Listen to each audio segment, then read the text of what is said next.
नमस्कार, good morning India में आपका स्वागत है। मैं हूं अदिति राजपूत। शुरुआत हम बिहार से कर रहे हैं, जहां पर कोरोना से हुई मौत के आंकड़ों में बड़े घालमेल का खुलासा हुआ है। इसकी आशंका बहुत पहले से ही लगाई जा रही थी। हालांकि ये सब हम जानते हैं, यहां मौत के सही आंकड़े छुपाए जा रहे हैं और अब सरकार के रिकॉर्ड से ही उस पर से पर्दा उठ गया है। 24 घंटे में कोरोना से मृतकों का आंकड़ा 5,458 से बढ़कर सीधे 9,429 हो गया है, यानी आंकड़े सीधे 73% तक बढ़ गए हैं। ऐसे में सवाल उठ रहे हैं कि क्या राज्य सरकार ने मौत के आंकड़ों को छिपाया है। लोगों का कहना है कि अगर अस्पताल और शमशान के आंकड़ों से अंदाजा लगाया जाए तो ये संख्या कहीं और ज्यादा निकलेगी। दरअसल बिहार सरकार हर दिन कोरोना से होने वाली मौत का आंकड़ा जारी कर रही थी और ये आंकड़े जिलों से भेजी जो जारी रिपोर्ट है उसके आधार पर होते थे और अब ये खुलासा जो हुआ है उससे ये घपला सामने आया है। हम सीधा रुख कर रहे हैं हमारे वरिष्ठ सहयोगी मनीष कुमार का, जो पटना से जुड़ रहे हैं हमारे साथ। मनीष, ये बहुत बड़ी बात है और ऐसा नहीं है कि बिहार कोई पहला राज्य है, लेकिन ये आशंका लगातार पहले से जताई जा रही थी कि मौतों को लेकर लगातार जो हेरा फेरी है, जो गड़बड़ियां वो हो रही हैं। क्या कुछ हुआ है बिहार में, आप बताएं।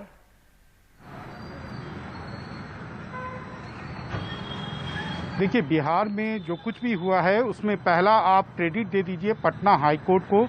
पटना हाईकोर्ट की अप्रैल महीने से इस मामले की जो मॉनिटरिंग थी, उसके बाद मई महीने के बीच में पटना हाईकोर्ट ने एक बार जब बक्सर में गंगा नदी में तैरते हुए लाशों का मामला आया तो उस समय उस मामले को संज्ञान में लेते हुए उसने एक जगह पाया कि कहीं ना कहीं जो मृत्यु के आंकड़े हैं उसमें बहुत ज़्यादा जो है, एक तरह से आप कहिए कि उसको छिपाया जा रहा है या उसको मैनेज किया जा रहा है। उसके बाद हाईकोर्ट ने बिहार सरकार को एक एफिडेविट फाइल करने के लिए कहा था। इसके बाद हाईकोर्ट के इस आदेश के बाद राज्य सरकार ने 10 दिन का समय लिया था, लेकिन बाद में इसे करीब 3 सप्ताह यानी 21 दिनों के अंदर जो है हर जिले में इस एक कमेटी बनाकर सारे आंकड़े को रिव्यू किया गया और उस रिव्यू का ये नतीजा है कि करीब 4,000 नए मामले, ये नए मामले नहीं है, उसी समय के मामले हैं। अप्रैल और मई महीने में कोरोना से हुई मौतें थी जो सरकारी आंकड़ों में अदिति दर्ज नहीं हुआ था।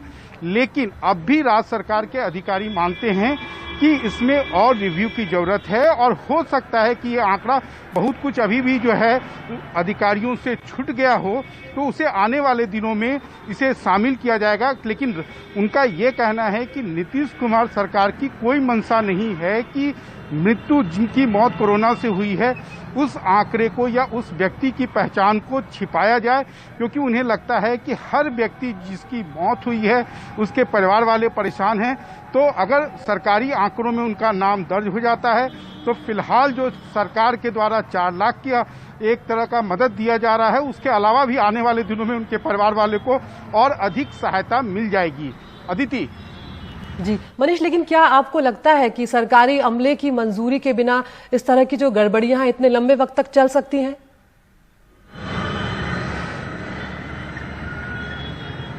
देखिए, जो सरकार में जो सरकारी जो पूरा अमला होता है, मैं आपको बता दूं कि इतनी ज़्यादा सरकार के दावों के बावजूद मैंने खुद जब डेथ सर्टिफिकेट लेना पड़ा मुझे कुछ अपने मित्रों के परिवार वालों के लिए, वहाँ भी घूस देने की जो घूस देने की एक परिपाटी है वो चली आ रही है। बहुत सारे मामलों में अदिति ऐसा भी हुआ है कि लोगों की मौत कोरोना से हुई है, लेकिन जो उनका डेथ सर्टिफिकेट है उसमें वो दर्ज नहीं कराया गया है या दर्ज नहीं किया गया है। वो चाहे भूल चूक हुई हो, वो लापरवाही हो या जानबूझकर है। एक बात और है कि पटना जिला में पटना के 3 घाटों के बारे में एक आंकड़ा आया है कि वो जो आंकड़ा है अप्रैल और मई महीने का, वो जो कल जारी जो पटना जिला का आंकड़ा है उसमें काफ़ी 1800 से 1900 लोगों का एक मिसमैच है, यानी कि वो अंतर है। यहाँ पर करीब 3800-3900 लोगों की अंत्येष्टि हुई और पटना का जो अभी रिवाइज फिगर है वो करीब 2300 का है। इसके बारे में राज्य सरकार ने सफाई दी है कि बहुत सारे लोग जो विभिन्न जिलों से आए थे, जिनकी मौत पटना के अस्पतालों में हुई, उनकी अंत्येष्टि हुई, लेकिन जब फाइनल डेथ फिगर का जब ये मामला आया तो वो जिस जिला से आते थे उसी जिला में उनकी मौत को दर्ज किया गया है। अदिति, बहुत शुक्रिया मनीष इस तमाम जानकारी के लिए। लेकिन बेहद हैरान करती है ये खबरें कि आखिर राज्य सरकारें जो है वो मौत के आंकड़ों को लेकर इतना घालमेल क्यों कर रही हैं, क्योंकि सरकारें चाहे कुछ भी कहें लेकिन बिना सरकारी अमले की मंजूरी के या उनकी नाक के नीचे इतने लंबे वक्त तक ये सब चलता रहे, ये संभव नहीं है। उधर केंद्र सरकार ने कोरोना संक्रमित बच्चों के इलाज को लेकर नई गाइडलाइंस जारी की हैं और ये जो नई गाइडलाइंस है इनके मुताबिक बच्चों को रेमडेसिविर नहीं दी जानी चाहिए, ये साफ तौर पर कहा गया है। इसके अलावा बच्चों को स्टेरॉइड्स देने से भी बचने की बात कही गई है और ये कहा गया है कि निगरानी में ही ज्यादा जो गंभीर बच्चे हैं उनको स्टेरॉइड्स दिए जाएं, यानी कि जब उनको स्टेरॉइड्स दिए जा रहे हैं ऑब्जर्व किया जाए कि उनके रिएक्शंस क्या हो रहे हैं, क्या किसी तरह की कोई दूसरी दिक्कतें तो नहीं पैदा हो रही हैं। इसके अलावा बच्चों के लिए 6 मिनट का वॉक टेस्ट लेने की सलाह भी दी गई है और जो गंभीर अस्थमा वाले बच्चे हैं उनका वॉक टेस्ट नहीं होना चाहिए, ये भी इसमें कहा गया है। सिटी स्कैन को लेकर हम जानते हैं पहले ही केंद्र सरकार की तरफ से ये कहा जा चुका है कि बहुत ही सोच समझ कर किया जाए या जरूरी हो तभी किया जाए, बचना चाहिए सिटी स्कैन से। इसके अलावा कोविड अगर गंभीर स्थिति में है तो तुरंत बच्चों को ऑक्सीजन थेरेपी दी जाए, ये केंद्र सरकार की बच्चों के लिए जो गाइडलाइंस है उसमें कहा गया है।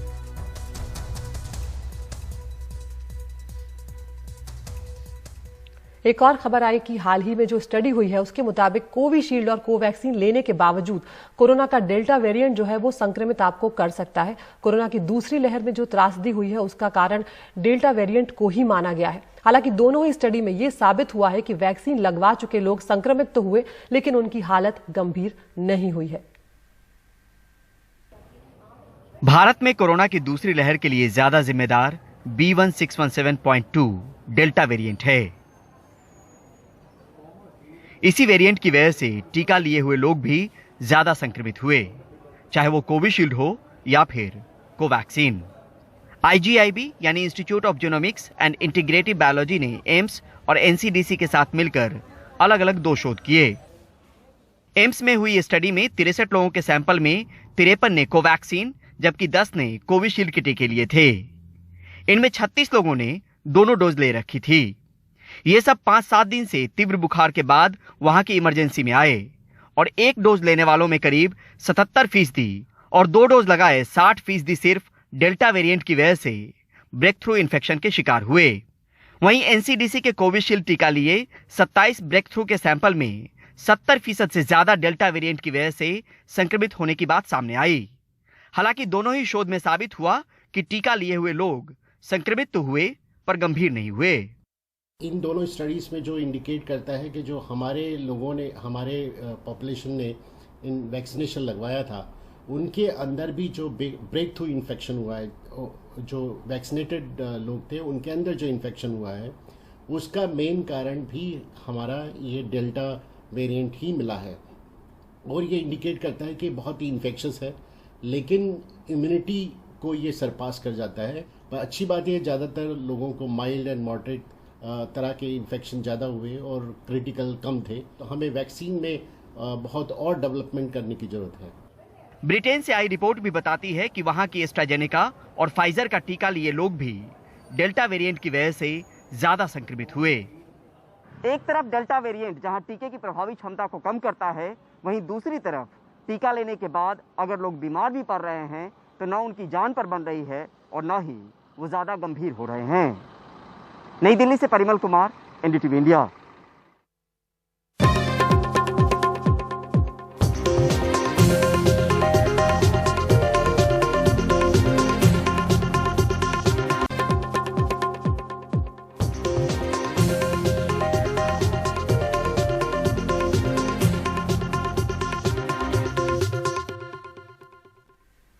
हम जानते हैं मुंबई और आसपास के इलाकों में कल से जो बारिश शुरू हुई है उसने कई जगहों पर तबाही मचा दी है और मलाड वेस्ट में देर रात भारी बारिश के कारण एक बड़ा हादसा हो गया जिसमें 11 लोगों की मौत हो गई है जबकि 7 लोग घायल हुए हैं। मृतकों में 8 बच्चे शामिल हैं। दरअसल मलाड वेस्ट के कलेक्टर कंपाउंड में एक 4 मंजिला इमारत देर रात गिर गई। इमारत साथ वाली एक इमारत पर गिरी जिससे उसे भी नुकसान पहुंचा है। हादसे के बाद वहां पहुंचे बचाव दल ने महिलाओं और बच्चों समेत 18 लोगों को बचा लिया है जिन्हें फिलहाल अस्पताल में भर्ती करा दिया गया है। फिलहाल वहां पर बचाव अभियान अभी भी जारी है।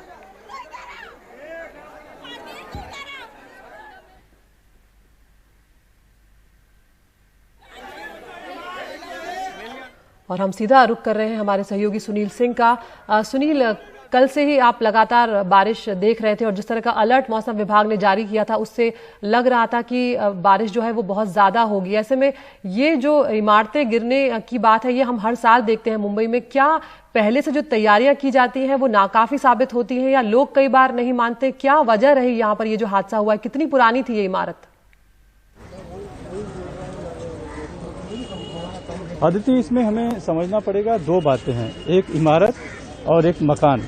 तो ये जो हादसा हुआ है ये एक तरह से मकान है जो कि बालाड के मालवणी में नया कलेक्टर कंपाउंड में, ये सामने आपको दिखाऊं, थोड़ा सा मैं 100 किलोमीटर दूर खड़ा हूं लेकिन आपको यहाँ पर क्रेन दिखाई पड़ रही होगी। तो वहाँ पर वो मकान जो है ग्राउंड प्लस 3 यानी लोग अवैध तरीके से जो बना लेते हैं वो बनाया हुआ था, जो गिर गया और गिरकर वो सामने वाले मकान पर चला गया। नतीजा ये हुआ कि उसमें जितने भी लोग थे सभी मलबे में दब गए। 18 लोगों को अब तक निकाला जा चुका है, 11 की मौत हो चुकी है। और थोड़ा सा अब नज़दीक में आपको दिखाऊं तो देखिए ये इस तरह के मकान हैं जो कि ये पूरा नया कलेक्टर कंपाउंड है, लोग यहाँ पर रहते हैं। परिवार जब बड़ा हो जाता है तो जगह कम होती है तो उसके ऊपर एक मंजिल बना लेते हैं, फिर कम हो जाती है तो दूसरे मंजिल बना लेते हैं और कुछ लोग इससे मंजिल बनाकर उस पर किराए पर भी देते हैं क्योंकि एक आमदनी का भी जरिया बन जाता है। तो इस तरह के जो मकान होते हैं वो दरअसल आरसीसी कंस्ट्रक्शन नहीं होते हैं, गटर के सहारे या खंभों पे खड़े कर दिए जाते हैं। नतीजा ये होता है कि जब बारिश आती है तब स्थिति खराब हो जाती है और यही वजह है कि हर साल इस तरह के हादसे देखने को मिलते हैं। पिछले साल ओल्ड कलेक्टर कंपाउंड में भी इसी तरह का हादसा हुआ था, उसमें भी कुछ लोगों की जान गई थी। तो मुंबई में इस तरह की स्थिति बहुत जगहों पर है, जितने भी स्लम है वहां पर है। और दूसरी बात है कि इमारतों को अगर हम देखें तो ये जो बगल में इमारत है इस तरह की इमारतें हैं, लेकिन ऐसी इमारतें, ये तो अच्छी इमारत है लेकिन मुंबई में ऐसी हजारों के करीब जर्जर इमारतें हैं जो कि खतरे में रहती है, जो गिर सकती है, तो उनको नोटिस दी जाती है और उन्हें समय पे खाली करा दिया जाता है। लेकिन ये जो मकान होते हैं इनको खाली कराना नामुमकिन है क्योंकि जो परिवार है वो कहाँ जाएगा, सबसे बड़ी समस्या है। और मजबूरन लोग अपनी जान जोखिम में डालकर इस तरह के मकानों में रहते हैं और नतीजा ये होता है कि हादसे होते हैं, उसमें लोगों की जान चली जाती है। बहुत शुक्रिया सुनील इस तमाम जानकारी के लिए। लेकिन सुनील के पीछे का जो नज़ारा है, जिस तरह की इमारतें दिख रही हैं उसमें से कई इमारतें ऐसी लग रही हैं जो जर्जर स्थिति में है। इस पूरे मामले पर बीजेपी नेता राम कदम जो है इन्होंने बीएमसी की इसे लापरवाही बताया है, वो आपको सुनवाते हैं। बहुत अनफॉर्चुनेट इंसिडेंट है। कल रात को 11:15 साढ़े 11 के करीबन ये इंसिडेंट यहाँ हुआ है। एक ग्राउंड प्लस 2 की एक इमारत थी, वो जो गिर गई है, वो गिरते समय वो सामने वाली बिल्डिंग पे गिर गई।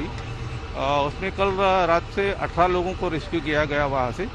उसमें से अभी तो सुबह तक 11 लोगों की मौत हो गई है और 7 लोग उसमें के इंजर्ड हैं। उस घटने की पूरी तहकीकात पुलिस करेंगे, जो कुछ भी कानूनी कार्रवाई ये मौत नहीं है, ये शिवसेना शासित मुंबई महानगर पालिका की लापरवाही है, उनकी ओर से की गई हत्या है। जब इस प्रकार के अवैध निर्माण हो रहे थे उस समय शिवसेना के मुंबई महानगर पालिका में सत्ता भोगने वाले नेता क्या कर रहे थे, महानगर पालिका क्या कर रही थी? ये सरकार 2 लाख 5 लाख देगी, पर क्या इन 2 या 5 लाखों से उन लोगों की जान वापस आएगी? ये पूरी तरह से शिवसेना की ओर से की गई हत्या है।